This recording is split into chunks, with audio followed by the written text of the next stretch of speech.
अभी जो बिहार को बजट मिला है, एक रूटीन एलोकेशन के अलावा भी 58,000 करोड़ से ज़्यादा का आवंटन मिला है। और ये मिला है नए एक्सप्रेसवे, बिहार में एक्सप्रेसवे नहीं है, नए एक्सप्रेसवे, गंगा नदी पे पुल, पावर प्लांट इत्यादि को लेकर के मिला है। और इसके अलावा आपको अगर याद होगा कि जो रोड मिला है जो समस्तीपुर और इससे होकर के जा रहा, मैं मुझे नाम नहीं आता, वैशाली से होकर के जा रहा है, जो बक्सर से भागलपुर रोड जा रहा है, मुझे लगता है कि उसमें कुछ जो पोर्शन है जमुई का भी है। नहीं, बक्सर भागलपुर वाले में उसमें कुछ पोर्शन है।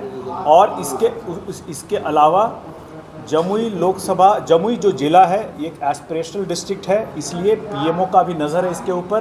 तो मुझे पूर्ण विश्वास है कि जो रूटीन एलोकेशन है वो हमें एलोकेशन मिला है। फ़िलहाल जो मेरी प्रायोरिटीज़ में है, मेरा प्रायोरिटीज़ में जो है वो झाझा से भटिया रेल लाइन है, उसमें फाइनेंशियल एलोकेशन कराना रहेगा। इसके अलावा बरनार जलाशय प्रोजेक्ट जो इतने दिनों से रुका हुआ है, उस पे काम आगे बढ़ाने का रहेगा। ये दो मेरे बिल्कुल प्रायोरिटी में होंगे। इसके अलावा जो भी मेरे संज्ञान में लाया जाएगा, क्योंकि अगला बजट, ये बजट सिर्फ मात्र 6 महीने के लिए है, जो अगला बजट आएगा मेरा पूरा प्रयास रहेगा कि जमुई लोकसभा को भी कुछ अच्छे प्रोजेक्ट, बड़े प्रोजेक्ट यहाँ पे लाए जाएं। नीति आयोग की आज बैठक जी, तो वहाँ पर ममता बनर्जी बैठक से उठ के चली गई है और उनका कहना है कि हमको बोलने नहीं है। और फिर आज अगर नीति आयोग की बैठक में नीतीश कुमार शामिल नहीं है, इसको आप कैसे ले रहे हैं? जब दो सीएम बिहार के नहीं जा रहे हैं बैठक में, अपने रिप्रेजेंटेटिव को भेज रहे हैं, या फिर ममता बनर्जी का जो एक्शन आया है, तो इसको आप कैसे ले रहे हैं? देखिए, ममता बनर्जी जो बैठक में गई थी और उन्होंने कहा कि बोलने नहीं दिया गया, इससे मैं सरोकार नहीं रह सकता हूं, क्योंकि नीति आयोग में जितने भी सदस्य होते हैं उनको अपना पक्ष रखने का उचित समय और पर्याप्त समय दिया जाता है। नीति आयोग से इस देश की दशा और दिशा, पॉलिसी फॉर्मुलेशन में जो एडवाइजरी है वो तय की जाती है, जो इसके बाद सरकार उसके साथ में एक्ट, कानून, बिल्स लाती है और कानून बनाती है। ऐसे में मैं इस बात को नहीं मानूंगा कि उनको बोलने नहीं दिया गया है। वो एक बड़े राज्य पश्चिम बंगाल के मुख्यमंत्री हैं, तो अवश्य ही उनको बोलने दिया होगा। अब क्या पॉलिटिकल कंपल्शंस है मुझे उसके बारे में पता नहीं है जो उन्होंने ऐसा बयान दिया। नीतीश कुमार जी अवश्य वहाँ पर नहीं जा पाए होंगे, तो कुछ न कुछ ऐसी बात रही होगी, बिहार राज्य को ही लेकर के कोई ऐसी प्रायोरिटी रही होगी।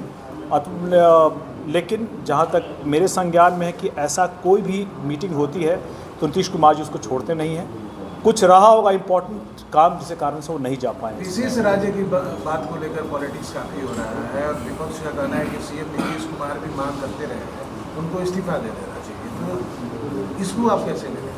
नहीं, इस्तीफा क्यों दे देना चाहिए? देखिए, हम लोग भी मांग कर रहे हैं कि बिहार को विशेष राज्य का दर्जा मिलना चाहिए, लेकिन जो लोग ये बात बोल रहे हैं कि नीतीश कुमार जी को इस्तीफा दे देना चाहिए, उन्हीं लोगों से पूछना चाहिए कि कांग्रेस के वक्त जब ये नीति आयोग के बजाय प्लानिंग कमीशन हुआ करता था, तो कांग्रेस पार्टी ने ही इसमें ऐसे प्रावधान डलवाए थे जिसके कारण से बिहार को विशेष राज्य का दर्जा नहीं मिल सकता है। ऐसे में जब तक विशेष राज्य का दर्जा ना मिल जाए, तब तक बिहार को विकसित राज्यों की श्रेणी में लाने के लिए, अगड़े राज्यों की श्रेणी में लाने के लिए अगर विशेष पैकेज के तौर पे अगर आवंटन मिलता है तो ये सराहनीय कदम है। और हमारी सरकार से तो ये मांग रहेगी, माननीय प्रधानमंत्री से भी मांग रहेगी कि आगे आने वाले बजट में भी बिहार को इसी तरह से विशेष ध्यान रख करके एक विशेष पैकेज हमेशा दिया जाए, ताकि बिहार भी भारत देश की अगड़ी राज्यों के साथ खड़े होकर के माननीय प्रधानमंत्री नरेंद्र मोदी जी के विकसित भारत के लक्ष्य को अग्रणी राज्यों के साथ खड़े होकर के उसमें अपना प्रॉपर योगदान, पूरा योगदान दे सके।